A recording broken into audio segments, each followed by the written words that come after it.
All right, Stokastic, here we go. It's your old pal EMAC coming to you on a Saturday evening here. College football is underway. There was a game in Ireland today. Eric Lindquist's Iowa State Cyclones ended up winning. Sadly, I bet the other side. Oh, well, that's good. Matt, how are you doing today? You know, I'm always doing better now that I'm here with you talking some MLB. It's my reprieve. So very happy to be here. Man, that game today was ugly. College football's back, so we appreciate it and going to watch it later. But, man, that game was ugly. No two ways about it. Yeah, I did not watch too much of it. I caught just a little bit here. I was running errands today, so that was my fun. It was raining, so I didn't want to go for a walk. Then it was pouring, and then I came back home, and this old man was snoring. That's right. I got in a nap. It was good. Good times. Good times. How did you do in baseball yesterday? I kind of got my clock cleaned. I had a pretty good slate. I didn't stack the Mets, so I didn't get all the way to the top, but I did stack the Rays and the Twins. So it was a good night for me. Unfortunately, Zebby Matthews, who I used in like 4 out of 5 lineups, was awful. So, yeah, kind of cast a bunch of lineups, nothing special, but we'll take it. I mean, yep, that was me. Zero Mets. Way too much Zebby Matthews. But tonight, we've got some tricky decisions. We've got some interesting matchups. Similarly to when you and I last did a show together, not a lot of for sure plays here. Offenses feel a little bit better than some of the pitching options, even though there are quite a few players at the top. Are you ready to get underway, sir? Let's get it. Okay, we've got 2 in the 5-figure range here on DraftKings. You've got Freddie Peralta, who is at home going against the San Francisco Giants. In turn, it is Logan Webb taking on the scorching hot Milwaukee Brewers. I like both pitchers. I'm not a fan of this matchup here going against Milwaukee for Logan Webb. Milwaukee is, I think, within 5 runs of the Dodgers for most runs in the league. They are 3.5 games up, I believe, on the Motor City Kitties for the best record in the league. This Milwaukee results are something else this season. Do you want to tangle with Milwaukee? Because Logan Webb found his strikeouts this year up to the mid-20s, has his amazing ground ball rate. I don't want to cross him off, but I don't feel like he's my cash game pitcher. Take it away, Matt. So I definitely agree he's not the cash game pitcher. That said, I went into this slate not really wanting to play Webb when I first opened it last night, early this morning. Not really in the appetite of picking on the Brewers ever. You take Webb out of San Francisco, those two big reasons to not be on Webb here. However, you look at this Brewers lineup that they threw out there, it was already really weak in the bottom half. And then Bryce Terrain got scratched. So give me that Milwaukee lineup plus what I think is going to be a real big ownership discount. We're not projecting it as such. Right now we're projecting Webb just slightly lower owned than Peralta and Kirby. But my own ownership projections has Webb coming in quite a bit lower owned. And I like him here. The other side of that with Peralta, who we'll talk about, who I also like a lot, it's obviously a better matchup for him, but you get this San Francisco lineup outside of San Francisco. So while I do think that Kirby and Peralta are the 2 top dogs on this slate, Webb is a closer third than I thought he'd be, and I'm definitely going to be playing some. You can make the argument he's the best real-life pitcher on the slate. It's certainly a tough spot, but, man, look at this Milwaukee lineup. It reminds me of that time we talked about Povich and that the A's threw out that just horrendous lineup that day. Now it's different because Milwaukee just is deeper and has better bench pieces to throw in there, but the bottom half is ugly today. It definitely is. Caleb Duran, Anthony Siegler at catcher, Blake Perkins coming in as the switch hitting center fielder. Bowers. Yeah, Andrew Monasterio. I actually like Bowers. Well, Bowers has power when he connects. But that's give me Bowers. I'd rather see Bowers right now than Andrew Vaughn. I don't care about the splits. Yeah, don't care. Yeah, no, that makes sense. But yeah, again, not crossing them off because we're going to poke holes in everybody here. Freddie Peralta, fastball Freddie, he is the other guy that is in this matchup and part of that three-legged stool of guys at the top. The main thing here, where is my Peralta notes? So the main thing with Peralta is that the Giants, let's see what their strikeout rate ended up being.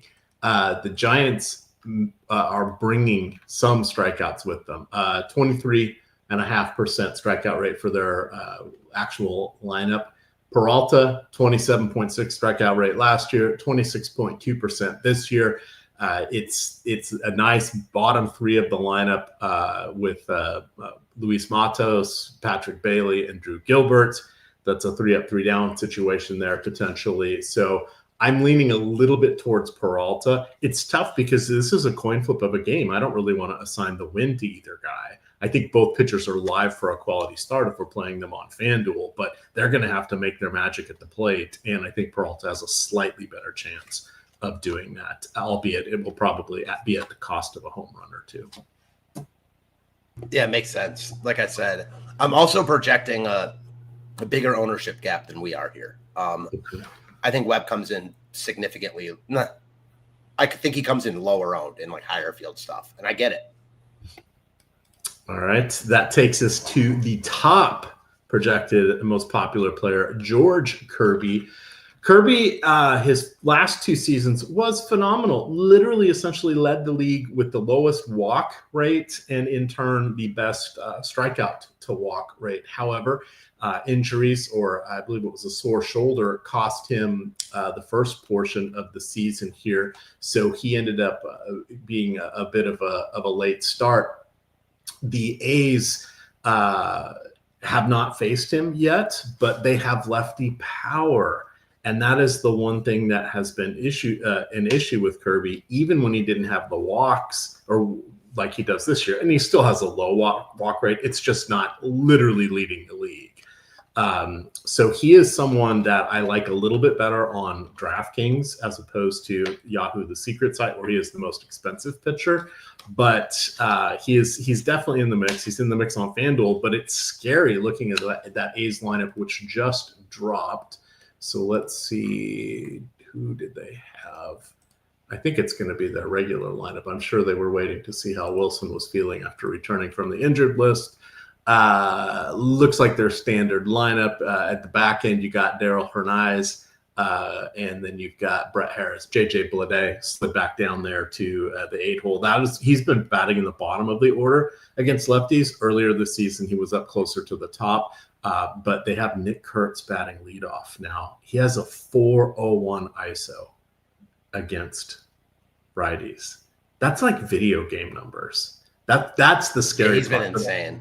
The top 4 hitters, top 5. Wilson doesn't have as much power in same-handed matchups, but he makes good contact, a very low strikeout rate. And then Butler, their part-time leadoff guy, he's given way to Kurtz there. He's got a nice all-around game. This is a scary matchup here for Seattle. It's a little bit warmer than usual.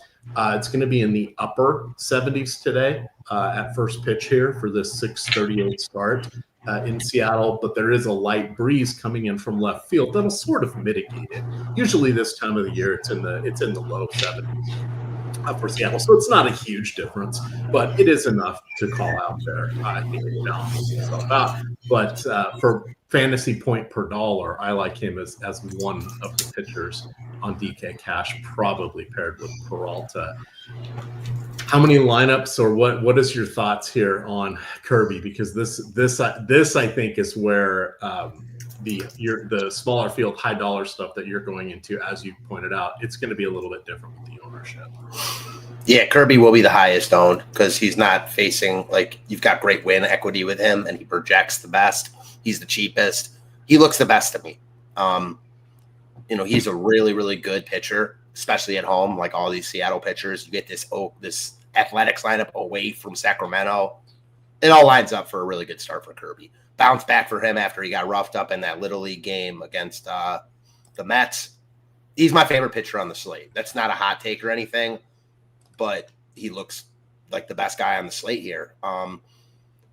I think that him, Peralta, and Webb are all like very comparable DFS pitchers if they're all in the same exact spot. They're not. He's in the best spot, so he's the best looking pitcher on the slate. All right, I see Malakar, who had a nice little finish there a couple of weeks ago. He's riding high on his victory there on FanDuel. I don't have any giant contests for you, but I will drop this link into chat here for anybody who wants to play along in this particular contest. If you finish first with a Stokastic avatar, tweet at me, and I will get you 1 month of the Stokastic Single Sport Sims. Basically, I'm going to run the Hall of Fame contest here for FanDuel. It's a $2 3 max 100 person. I'm going to drop the link in here, and it must fill to run. There needs to be 28 more people joining it. So it's in their main lobby as well, so it should fill relatively quickly, but jump in there, everybody. Let's see. Tyler Glassnow, I guess, is kind of going to be our cutoff. We'll get into Cade Horton. I believe it was a blister issue. They got him out of the last game early. You have Christian Javier, who also left his last game early in Houston against Baltimore. Tonight he is in Baltimore. He had an illness, but should be good to go for this one. Glassnow, some people may not know, he is a right-handed pitcher playing his trade there in Los Angeles. He has the strikeout upside, has decent history against the current iteration of the Padres, but that is not the end-all be-all, nor should it drive our decisions. But his strikeout ability is appealing amongst the rest of the guys on this slate here. How are you feeling about Glassnow? Is he going to make your cut? I don't like picking on San Diego, so he's fourth for me. But, man, him at this price point, like you could argue he's the best DFS pitcher of all these guys in the same spot. So I get it. I like the other guys slightly more because of the matchup, but he's right in that mix. I mean, I don't think there's a big difference between any of these four guys personally. All right. What do you have after these guys? What is it that is popping up here in the vaunted Matt Bellman, Fantasy Tips Matt on Twitter, Matt Bellman model? Not a lot. I think it's pretty easy to get the top guys, and because there's four of them that look good, I'm not really interested in not getting to them. So I think Cade Horton's fine. He's got reverse splits, so not excited about it. Jack Leiter's technically too cheap, so he'd probably be the guy, Jack Leiter. I mean, we had this same spot for Kramer last week when we did the show. He was really good. Still don't feel great about spending $8,500 for him with winds blowing out in Baltimore. But I think Leiter and Kramer are the next two guys. I think there's a huge drop-off, though, after Peralta, Kirby, Glassnow, and Webb. I would agree. I've got the FanDuel top pitchers tool up here. We can see it's basically the same four guys as on DraftKings up at the top that are essentially in a flat four-way tie for most likely pitcher to lead the slate. If we look at their ownership, it is Kirby getting the nod here. Again, $400 separate those guys at the top. Glassnow down at $9,400, but you've got Dean Kramer all the way up at $9,100. I don't know that I want to trust Dean Kramer's strikeouts. He's been getting strikeouts, but his strikeout percentages and rates are still kind of what they've always been, which is mediocre, which he's been getting a lot of positive variance in his favor on strikeouts. He's been finishing people off. So that is kind of a tougher ask going against the Astros. But I feel like it's almost time to get into our game-by-game breakdown here, Matt, so we can talk about stacks. But I do want to mention DraftKings here. So I'm going to call them up, DraftKings on the slate. On the screen here, if you go to their rewards tab, go to the rewards center, it is still Best Ball Week. Best Ball Week is wrapping up, but you can see there are a variety of special offers here. If you can get up to $40 in NFL tickets if you play $40 in tennis over the next 12 days. Wow, that seems pretty reasonable. Anybody that joins the best ball contest, their flagship $20 best ball contest, gets another ticket free. And then they also have a special deposit offer. If you put in $100, you will get 2 $5 Millionaire Maker tickets and one $15 Week 1 ticket. $15 is going to be the price of admission to get into the showdown slate. So jump on in over there to DraftKings Best Ball. You need best ball content? That's not a problem. We have an ample library of Chris Spags doing shows twice a week here. You can check that all out on our YouTube channel. And you can also go here under the Best Ball tab. Anybody that has a Stokastic account, don't have to have the subscription, I believe, just the account, and you get the Best Ball rankings for free for Underdog, DraftKings, and Drafters. Check that out. It's always fun. All right. Have you done any Best Ball thus far? Not really. I just have like a couple in that big lotto because of like the offers that we're doing. I'm not. I like it, but I'm so like entrenched in baseball right now. Yes. Well, you should stay in your lane because your lane is lucrative, Matt. It is lucrative. Mine, not so much for me. So I'm gonna try to max out. I think I have about 100 entries in so far into the DraftKings tournament. I got about 50 into Drafters. So we shall see. I have been spending most of my summer nibbling away at getting tickets there. All right, let's go game by game. First one, it's that Houston Baltimore game. So mid 70s, so a little bit cooler in Baltimore. There is elevated humidity. It's in that 70 or so % range. You've got an 8 to 12 mile an hour breeze going out to left field. On the mound, Christian Javier and Dean Kramer. If we look to Javier, remember he had missed a large portion of the season, so he's just made a couple starts. He left that last one, as I mentioned, with illness. Should be good for 80 or so pitches today, I would believe, maybe even mid-80s. On the other side, Dean Kramer, I wanted to call out his strikeout rate, just 20.3% this season. But if you look at his recent game logs, he's above average for him. I just think at some point that spigot's going to turn off, and I don't want to be caught without a chair when the music stops. What do you like here from this battle? It feels almost like a four-sideser when we're on DraftKings. So it definitely is a four-sideser, and because of that, I don't love any side. So I like all the sides. I think you can make a case for any of the sides being really good plays, but none of them are like priority plays for me because I just think there are better spots, and they all kind of eat into each other. So it's definitely a four-sider. Javier would probably be the guy I'd least get to, but I don't hate it. I'd probably rank the sides as Baltimore offense, Kramer, Houston offense, Javier, but very interchangeable. All right. This one, I'm just going to let it sprinkle in. I don't know that either of these pitchers are going to make one of my 6 single lineup sim lineups I'm building on FanDuel. I did put Kramer in one, I believe, on Yahoo for my tournaments there, just because I couldn't go without him, just in case the strikeouts last for one more time. But otherwise, I'm kind of ambivalent, and I'll just accept whatever the tools are giving me from this game. The next one that we have is the Texas Rangers hosting your Cleveland Guardians. It is Logan Allen, who always pitches when we do a show. Logan Allen gets to go against a mostly right-handed lineup, aside from Corey Seager today for Texas. If we flip things over, it is Jack Leiter, who is taking on the Guardians. The Guardians' bottom 3 in that order, dreadful. Gabriel Arias, Brian Roricchio, and Austin Hedges. That's a 1-2-3 lineup or inning if I've ever seen one. However, CJ Kayfus, why, hello there, young prospect. He looks like a little bit of talent in the mix. You've got Kyle Manzardo. You got some light tower power coming here from David Fry. Jose Ramirez, one of the best in the game. I'm leaning towards the Guardians. I might even stack them tonight in one of my 6. What do you think about the Guardians and Leiter on each side of that matchup? I like them here. I'm with you. Leiter can get gotten. Cleveland is going to be like very low owned today. I think they have upside. You talked about CJ Kayfus. And the one thing about the bottom of the lineup, like after Kayfus, like the scrubs that you mentioned, they're all super cheap.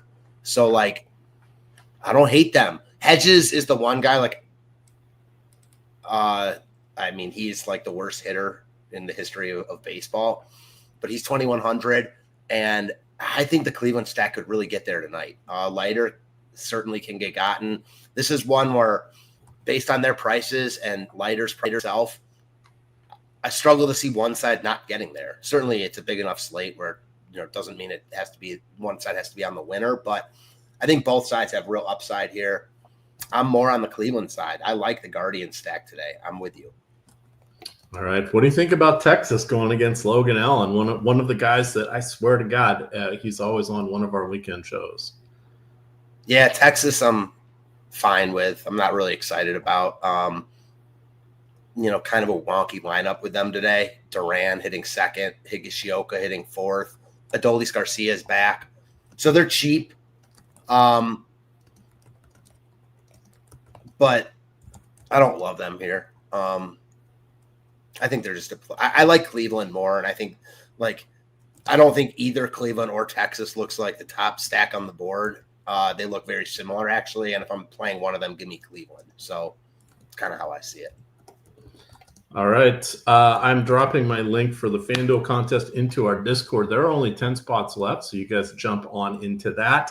It's going to be the same rules for this contest. It is a special deal for the Stokastic Hall of Fame. You got to tweet me and the Stokastic HOF. You got to win it, and you got to have a Stokastic avatar. Make that visible in the tweet that you send to us. I'm at EMAC DFS. It is, of course, Stokastic HOF, but win this special contest and I will get you 1 month of Stokastic single sport sims free. Win any contest or actually finish top 3 in any contest with at least 5,000 entries, and you can also qualify for a full month of Stokastic. Check out the rules on the Stokastic Hall of Fame page. That is under social, and rock the Stokastic avatar.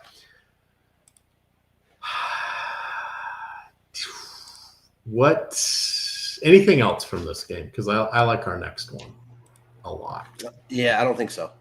All right. Our next game, this is a good one for DFS purposes. You've got the White Sox. You've got the Twins. Intriguing pitchers because Mick Abel is making his appearance or his debut for Minnesota. He was traded as part of the, Johan Duran deal, bringing him over to the Phillies. In return, the Phillies I don't want to say they gave up, but they didn't really have a spot to let Abel find his wings and fly, and he could not be trusted in a bullpen role, a high leverage bullpen role. So this is a good deal for both sides. There's a chance to see if he can stick as a starter for Minnesota. Minnesota's been working on him with some new pitch techniques and strategies. He's been in the minors for 6 starts. 3 were under the Philadelphia organization. 3 have been under the Minnesota organization. But I'm okay attacking him today.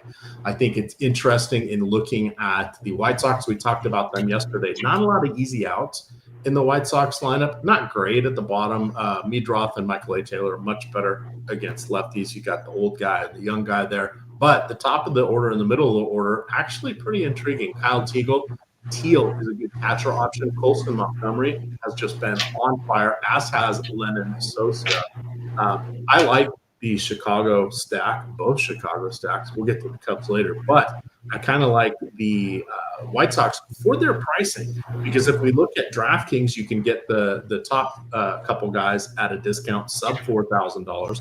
If you look at Yahoo, they are about the same price as the guys that you really want to target. So you can go for the other guys there. You can get a nice mix on your portfolio across the different sites here. How do you feel about the White Sox? And gosh, it feels like months and months and months, 2 years that we just crapped all over them. Here I am saying positive things about them. Yeah, I like them here. I'm a little worried their ownership is going to get steamed because Abel had been awful, and they're cheap, and they look good here. I mean, across the industry, they're projecting well. They look good. I don't know if we need to worry about ownership anywhere except for the Cubs. The Cubs are even cheaper, and they're in a better spot. So they're eating up so much ownership, it's making it as such that no other team is really a concern as far as that goes. And that helps White Sox and Twins ownership here. I think both stacks look really, really good. I like the Twins more. I'm more sure that Martin sucks than I am Abel sucks, because I think Abel actually projects long-term to be pretty good. But neither of them are good now. As ownership is portraying, like I do like the Twins side more. But everything you mentioned about the White Sox is true as well. They are a little – actually, they're not really cheaper. They're about the same price. Yeah, I mean, they both look good. I want exposure to both sides here. I think they look like two of the better stacks on the board. All right, see people asking some questions. If you don't have Twitter, well, that's the whole point. This is to tweet our logo out there. It's the give some, get some. We give you, for using our avatar, we'll give you a chance at the tools. But if you don't have Twitter, not really going to work, because how can we get any benefit from that? 3 spots left in that one, and you can get any sport you want. If you want college football, you want NFL, you want MLB, just put that in the email to support, and we'll get that squared away for you. Again, just the contest. I dropped the link in. Special deal.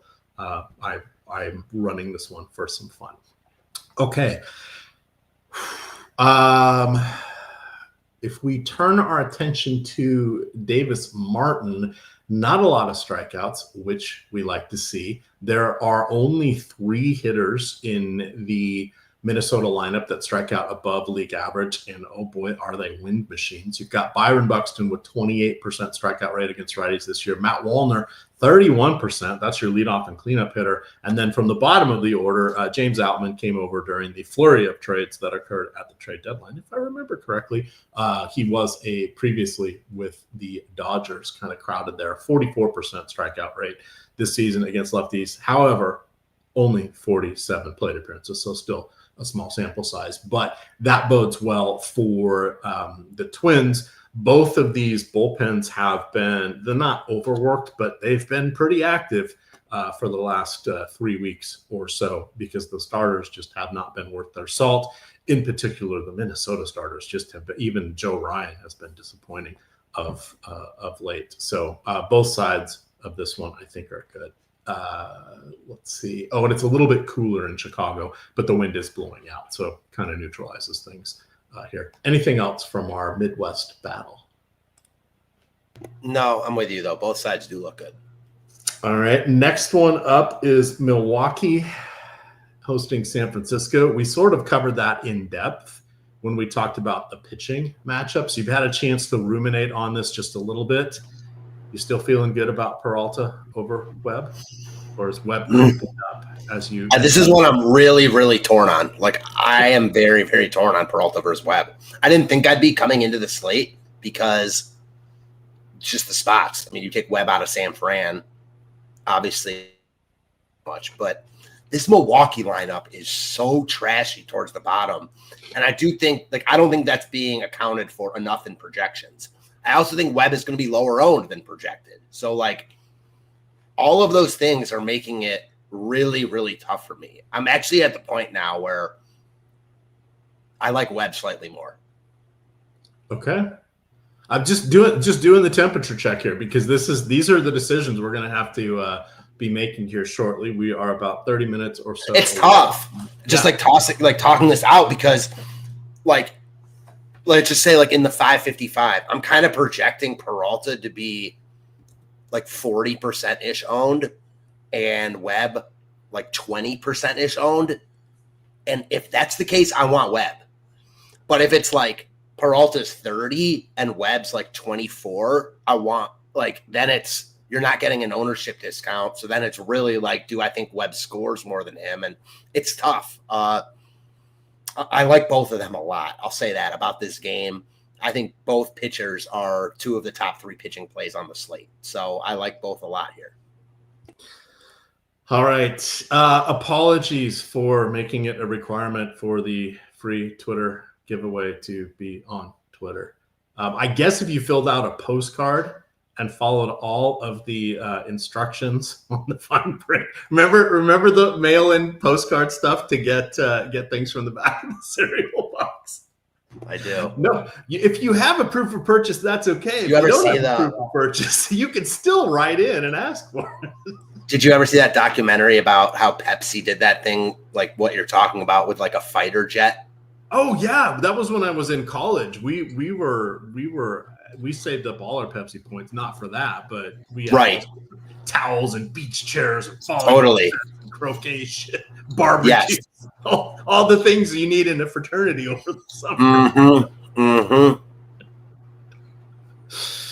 Oh, good times. But yeah, I think somebody challenged them on it because you could purchase points or something, and they didn't math it out. Yeah, it was not. It didn't work out. A lot of lawsuits because, of course, lawsuits. Let me see here. Overall weather check does not appear to be any issues, actually. Let's just take one last glance here. The games that are going on right now are the only ones that are really affected. A little bit of a chance in Atlanta, but we are looking at end of August pop-up storms. That's kind of the East Coast is slightly drying up, getting a little cooler. It's going to take the southern states a little bit longer to get under that as their baseline forecast, another week or two. So we will be out of the rain shadow here.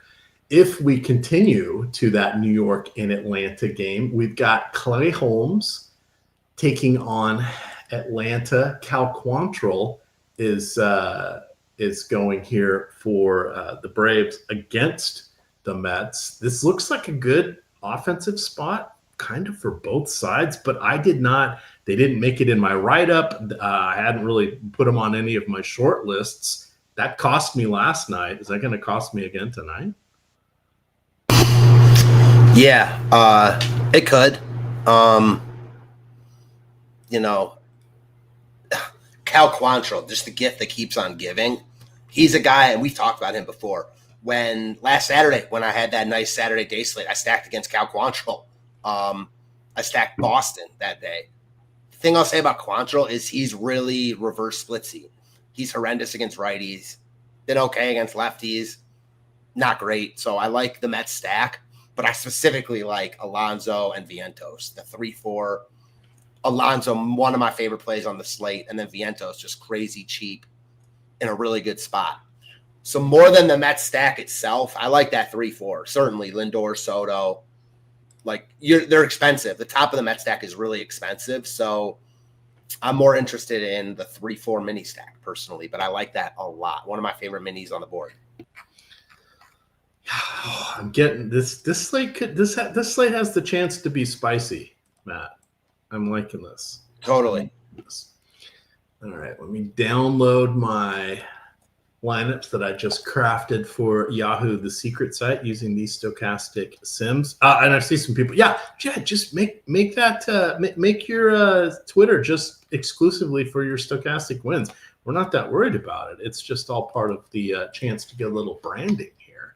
So wink and a nod. But if you get that tweeted to us, then we will do the rest of the heavy lifting on that. Let me go upload this so I can get some windows closed. Perfect. Yeah, last night I had to eat my Yahoo lineups because I did not get the lineups in time. So I didn't want to do that the second day in a row. Let's turn our attention here towards Cincinnati and Arizona. So I thought I was going to be interested in the pitching here, in particular. Well, not for Cincinnati, but for Cincinnati, not for Arizona. But Andrew Abbott's strikeout rate has just not been there, Matt. He is 19.5% last year, 21.4% this year. Just very disappointing overall. I thought when he first came up, he was going to be around a 25% strikeout rate guy, like so many of the hard throwers, both lefties and righties that were coming up with the Reds, with Hunter Green and Lodolo and et cetera, et cetera. He has just kind of fallen off. He has good stuff.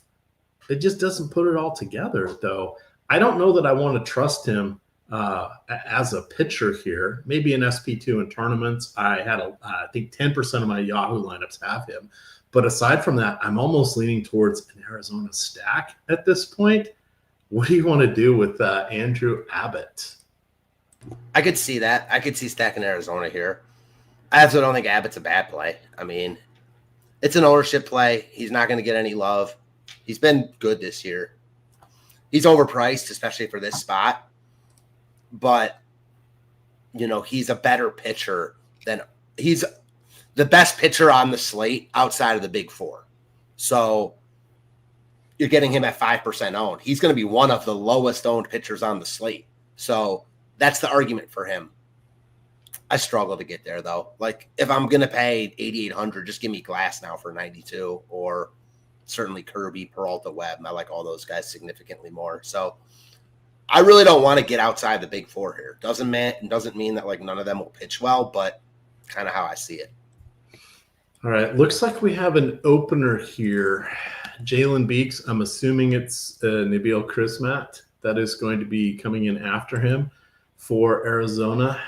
How are you thinking about the Cincinnati stacks? Yeah, I really like Cincy here. I think they're a team that's going to kind of go under the radar tonight. We're projecting them to be – we have them as a 7% chance to be the top stack on the board, slightly lower than that ownership. But I think it even comes in lower than that. Like with teams like the Mets, I think getting more love than projecting, the Cubs, the Twins, the White Sox. I think those teams eat ownership from a team like the Reds. I like them a lot here. I'm not believing Crismatt is a long-term answer at starter. I know his numbers look decent this year, but 62 pitches, that's it. So he had a 5.67 expected ERA last year. Yeah, I like Cincy a lot here. I think that their ownership is lower than projected, and I think they're in a really good spot. Arizona's bullpen sucks. Ellie's one of my favorite plays on the slate. He hasn't homered in like a month, but I think he gets off the schneid tonight, and he can get there in so many ways. I really like Cincy today. They might be my favorite stack on the board. Has it been a month or multiple? Yeah, it's been a minute. Yeah, I say that because I saw Kyle Tucker, who's been dealing with that sore hand. He fractured his ring finger on his right hand back on June 1st. He hit a home run last night, but that was like his first home run of this month. I don't think Ellie has homered in August. Yeah, Tucker hadn't until last night, and I think he right. I called the Tucker home run last night too, so I kind of am feeling it right now. Yeah, it's just a little bit crazy here. Let's see. I see Malakar. Malakar, if you get a 1099 from FanDuel, they'll send it out. That's when you really have to worry about paying taxes. Technically, they won't send it out if it's less than a positive $600. You are supposed to report those earnings, though they don't send that to you. And if it's negative, you don't have to report those. But look for tax advice, however it shakes out. All right. I got to go back. I don't like bats in the Giants-Brewers game, but I got to call one guy out. Okay. 2K flat, hitting 7th for the Giants. Luis Matos. He's a guy that usually, throughout his 1 or 2 year history, raked in the minors, but only really played in the majors against lefties. Nice sign that he's starting against a righty here. And you want to talk about on fire. I mean, he is 4 for his last 7, four extra base hits. 4 extra base hits, yeah. Yeah, so I'm not playing him because of that, but look at the guys that are 2K. He's got way more upside than all of them, and he's facing a chalky pitcher. So just something to shout out. Oh, I didn't see that Matt Chapman was back. I had my filter screwed up here. Still brings enough strikeouts. He's a little bit rusty. I'm not getting away from fastball Freddie Peralta. Yeah, certainly. Maybe if it were a lefty, it would concern you more. 3 to go here. The Dodgers, San Diego, Glassnow, Cortez. I really don't want to play Cortez. Had my fill of that in his last game. That did not go particularly well. I'm okay with Glassnow mixing in as part of that pillar of 4 here. If we look at the San Diego lineup, not a lot of strikeouts. That's a challenge. Just 18.1% against righties this season. Only 1 hitter. That's Ramon Laureano. Only 1 guy strikes out above league average. Everybody else is right around or within hailing distance of league average, but still collectively not a lot of easy strikeouts. You have Glassnow, who in 500 batter space last year, 32.7% strikeout rate. This year in 235 plate appearances or batter space, he has a 30.6 rate. This is a strength on strength matchup here. I'm okay mixing him in, but I'm not really excited by either side on this. Do you like these guys, and how do you want to attack them? Yeah, so this is tough because Glassnow is too cheap for his just overall prowess as a DFS pitcher. I mean, like I said earlier, I was talking really about Kirby, Peralta, and Webb, but if we throw all four of these guys in the same agnostic spot, like they're all just in the exact same spot, however that would be possible, I think that Glassnow would probably be the highest upside pitcher. So at 9,200, the fact you're getting him as the cheapest guy is intriguing. That said, I think his spot is clearly the worst. Like normal lineup, you can make the case for Webb, and Webb is more expensive, but this Milwaukee lineup compared to San Diego's, not even a comparison for me here. San Diego also doesn't strike out. Glassnow's coming off a decent start against these Padres. Another reason for me not to like him, Padres just saw him. You know, you do get the ballpark upgrade for Glassnow in San Diego. I'm a little bit torn. Like, I don't want to stack the Padres here, but I just don't use pitchers against them ever, even more so than the Brewers, especially this version of the Brewers lineup. So I don't want to stack the Padres. I'm lower on Glassnow than I think the field. I think even though I think he's a good play. And then the Dodgers look very good here. Cortez is nothing special.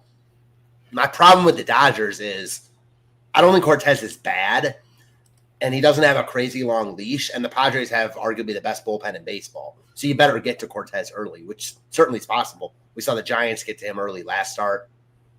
I'm lower on the Dodgers, though, than I think the field is. I'd rather stack the teams around them. Like, give me the Reds at lower ownership than the Dodgers, and I think that that's the case. So I like the Dodgers. I like Glassnow. I'm just a little bit lower on them than the field. And I do think the Padres are like a GPP flyer stack with upside that no one's going to play because Glassnow, we've seen him implode many times throughout his career, and he puts guys on base and, you know, ultimately can't get out of his own way and then gets taken out of the game. So yeah, like I don't think the Padres project well. I don't want to stack them, but there are slates where they win this slate tonight. All right. Let's keep chugging along here. Final game. Oh, two more games. 2 9:00 games, technically 9:38. It is the game everybody's been waiting for. The lineup we are still waiting on, the Chicago Cubs. You have the Angels at home against Cade Horton.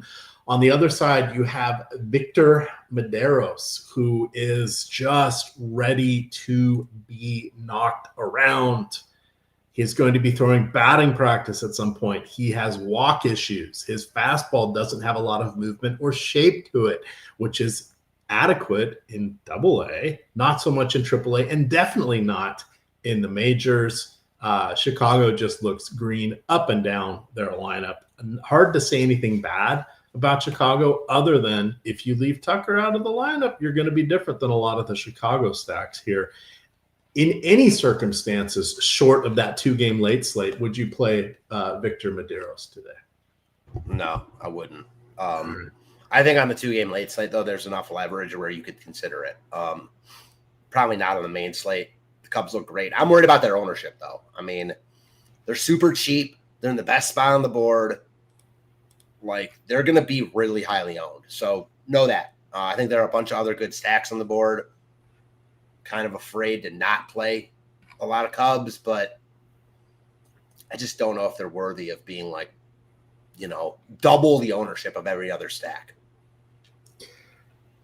It makes sense. On the Angels side here, they are bringing a 27.7% strikeout rate against Cade Horton. Horton, only a 19.2% strikeout rate against 365 batters thus far this season, but the Angels will be gifting him some strikeouts today. Is Horton going to crack your SP2 list as we get closer to lock?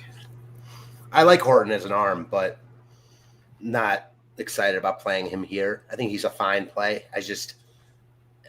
There's no one outside of the top 4 that I really want to play. And at that, the top 3 for me. So, yeah, I'm not going to play Horton, but he is high on the list of SP2s if you want to spend down. I'll give him that. If you were going to attack him, who would it be? Perhaps Yoan Moncada, maybe Adele, maybe Ward. Ward has been hitting out of his mind this last month, the whole season. What do you have from the Halos here? Yeah, so Horton's another one of these reverse splitsy guys. So the righties, Mike Trout, cheap. Moncada certainly projects well here and looks good because he's much better he's much better against right-handed pitching. But yeah, I think the Angels are an interesting stack here, especially like you mentioned on the 2-game late slate. They're going to be real low owned there. And I don't think that they project that. Like, they don't look that much different than the top stack. So I don't love them on the main slate, but on the 2-game late slate, I could dig them for sure. All right, up on the screen here, I've got the Stokastic link join offer. I'm going to drop that into the YouTube chat. Nightbot's been putting it in there. We've got the landing page here. You can see any of these operators, and these operators change relatively frequently here.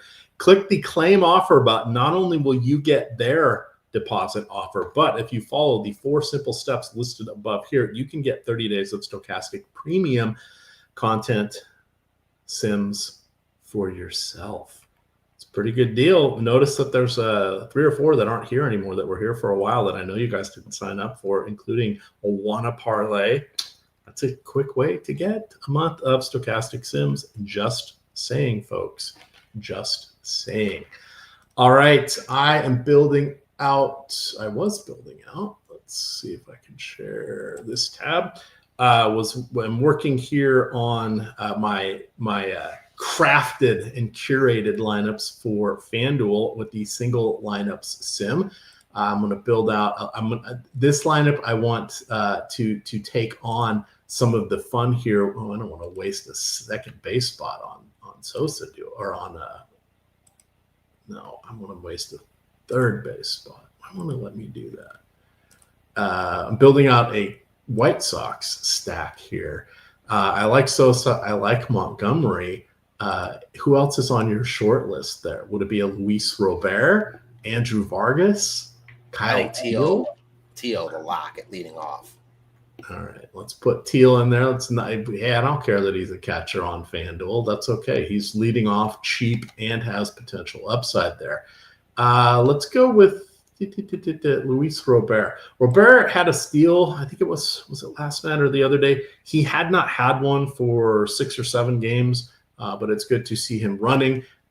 Collectively, Minnesota is not very good at preventing base stealers, so that's just another way he can add some points there. So that makes things interesting. Let's make this the Kirby lineup. And I don't want to get Kyle Tucker. I keep getting the Sims are loving Kyle Tucker. Good. They did not give him to me. Oh, yes, they did. So I'm going to have to take him out because he's coming in on every single lineup I want. Now, when you're using the single lineup Sims, there's no variance on this. It's just trying to build one of the best lineups. So if you're using this to build a bunch of lineups, it can be a little bit challenging you have to kind of trick the system. But it's easy enough to unclick Tucker, come in, find somebody at a similar or lower salary. I will use Julio Rodriguez there, and then let's see what happens with that simulation. But this is what I do to build out. For whatever reason, I feel comfortable with 6 lineups there on FanDuel, and then I build out the rest of my 150 using the regular Sims here. Let's build a lineup that is the Cubs, but without Tucker, and let the single lineup Sims fill out the rest of it for me. Do you think Kelly plays tonight? I don't know. I'm going to put him in just because. Who do they play? Who's pitching tomorrow for the Angels? Let me see. Little George Kirby getting a little ball. So Hendricks is pitching for them tomorrow, so it doesn't really matter.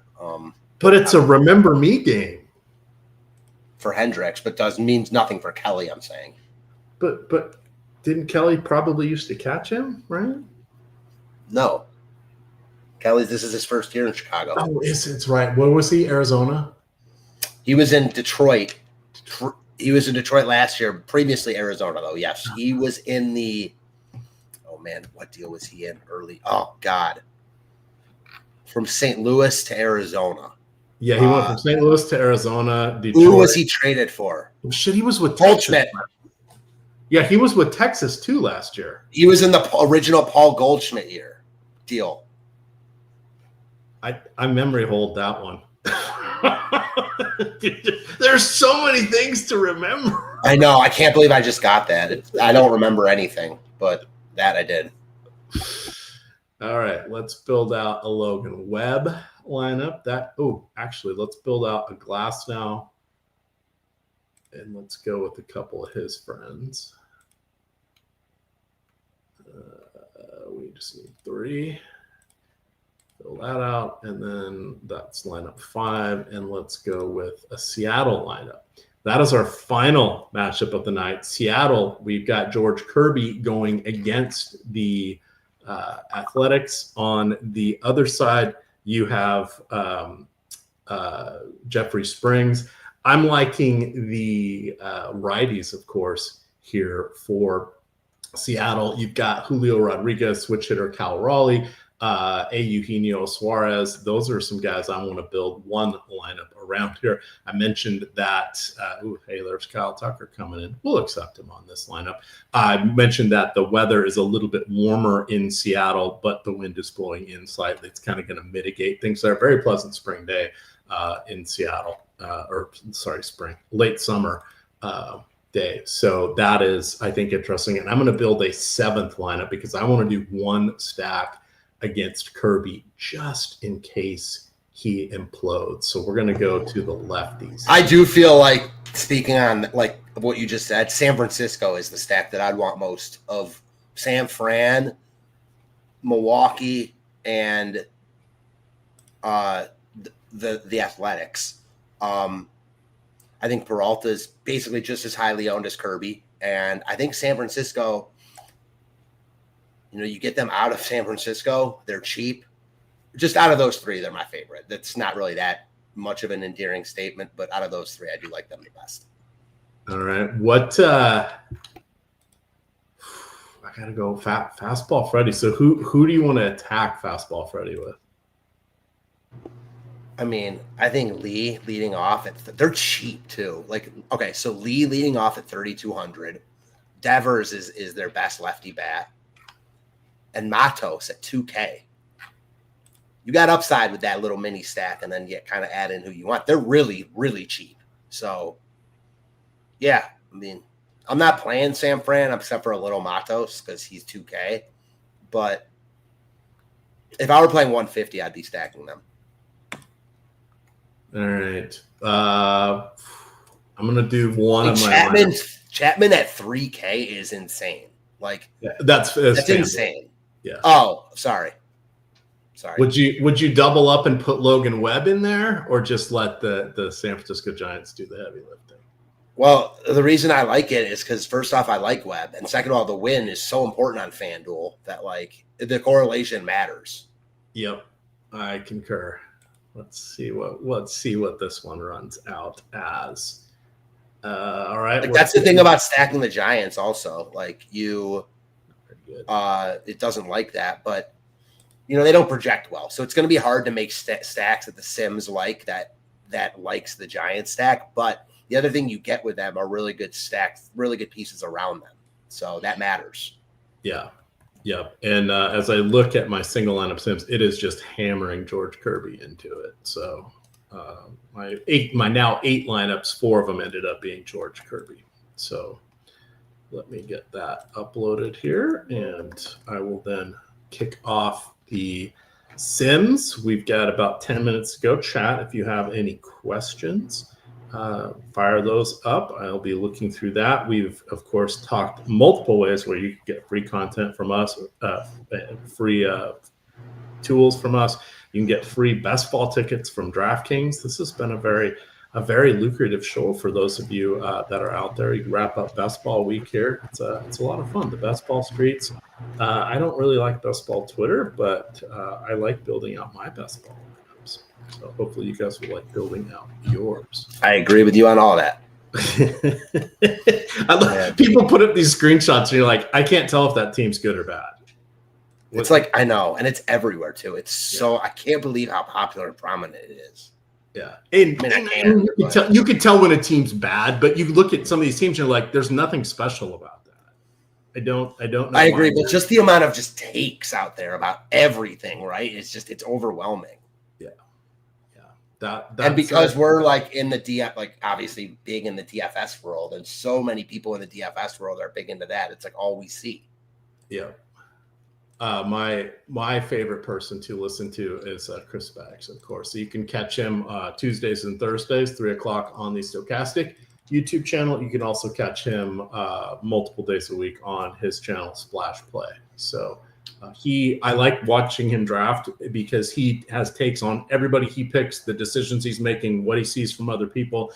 All you got to do is watch about 3 or 4 of his shows, and you know what his personal opinion is on about 90 to 100 NFL players. We're really, 150 are really what matter, even though we're drafting more than that. But the last 7 rounds, especially on DraftKings, it's like salt to taste, find some stacks, backdoor a few things, etc. But all the important stuff you can easily catch up by just listening to a couple shows.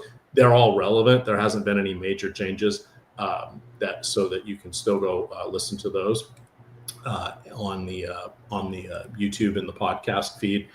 And they're all going to be relevant. The biggest changes we've had is who is that? Ja'Cory Krosky Merritt, I believe his name is. Bill apparently is what he goes by. I didn't see if the trade had been official, but it looks like Brian Robinson Jr. probably going to be traded to the 49ers. So he is someone that has rocketed up from being drafted in the 17th, 18th round 2 or 3 weeks ago up to the 15th. Now he's going at like pick 95. Which is nuts considering I believe he had 7 college receptions. He didn't, if I'm remembering the players correctly, I think he had an eligibility issue last year when he went through the transfer portal, something mucked up. So that was why he was a 7th round draft pick. But just basically he's a younger version of Brian Robinson Jr., but somehow everybody has latched on, hoping he is the next Kyron Williams. Perhaps we shall see, but the takes that my favorite was Tyreek Hill with Kansas City. What would it have been 5 years ago? Remember he had like a suspension looming or something was going to happen, and then he ended up not getting suspended, and everybody's like, oh, we can't play in these giant leagues anymore because people have Tyreek in the 14th round, and our teams aren't going to be as good. And then he ended up getting hurt and missing 3 or 4 games. It's baseball, or it's basketball. Yeah. No, it's not either of those sports. It's the NFL. Yeah. What is it? Wind me most random as far like MLB is the most random from a slate by slate basis on what happens any given slate. But NFL is the most random, like projecting out for the year because of injuries. It's crazy. It's crazy. What is that? Producer? They want Greg's going to come on, and Greg has a message for you all. Oh, well, let me see what this is here. Let's check this out from Greg. I think it is. I'll have to find it. Let's go with this one. No, let's go with this one. No, let's go with this one. Where'd it go? I get all these last minute instructions, and then nobody gives me the love. Oh, it's okay. Thank you, Greg. I appreciate it. I'll go over here. So let's see what Greg has to say with us.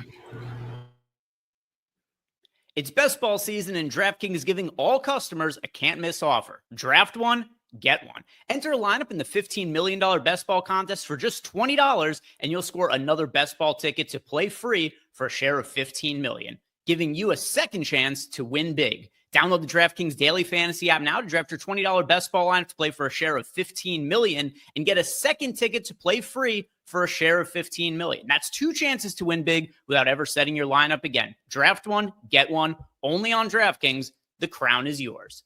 Gambling problem? Call 1-800-GAMBLER. In New York, call 877-8-HOPE-NY or text HOPE-NY at 467-369. In Connecticut, help is available for problem gambling. Call 888-789-7777 or visit ccpg.org. 18 plus in most eligible states, but age varies by jurisdiction. Eligibility restrictions do apply and void where prohibited. One per customer. Enter the Best Ball $15 million headliner contest by September 4th, 2025 to get one bonus entry. $20 entry fee required. Reward expires in 30 days. See terms at DraftKings.com/NFL-best-ball, sponsored by DraftKings.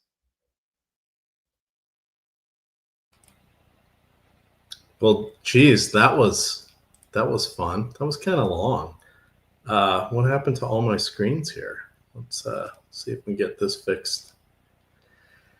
All righty. So, oops, I think Matt had some computer issues there, but you still got me for just a second. Let's see if I can get this back together here. How the hell do I share screens?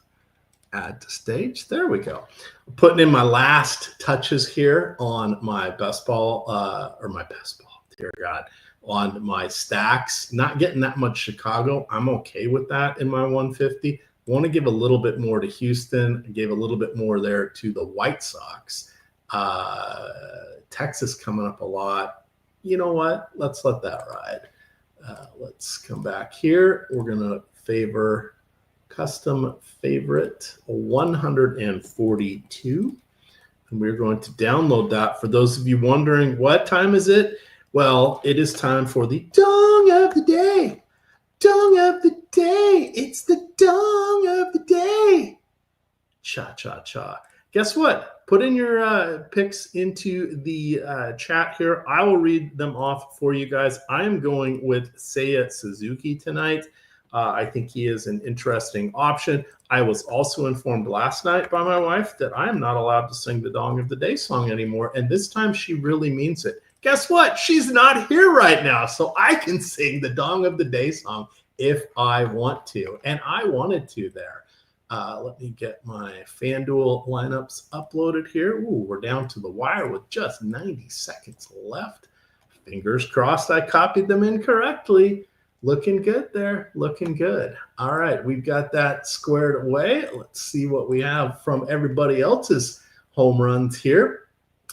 We've got Ohtani with the double dong. That is coming from OB1. Malakar says Fernando Tatis home run. You've got Pete Crow Armstrong from Good Green. Eddie appreciates the cha-cha-cha. Willie B says Rooker's hitting the home run there. Alex New York is going with De La Cruz. We've got Altuve from Harlock here. Jeffers from Reg Kell. This is going to be a good one here. Let's see making fun of my Greg was here. He was here for a minute. He did that read for you guys. Matos for Doug Dubs. Tucker Baum 2 days in a row for Rants.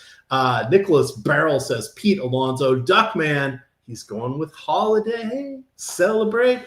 And Chris Williams, everybody's favorite Apple guy, has Michael Busch with the homer. That takes us up to lock. Hit that like button on the way out of here. We appreciate all of you guys coming in on a Saturday and giving us a little bit of time.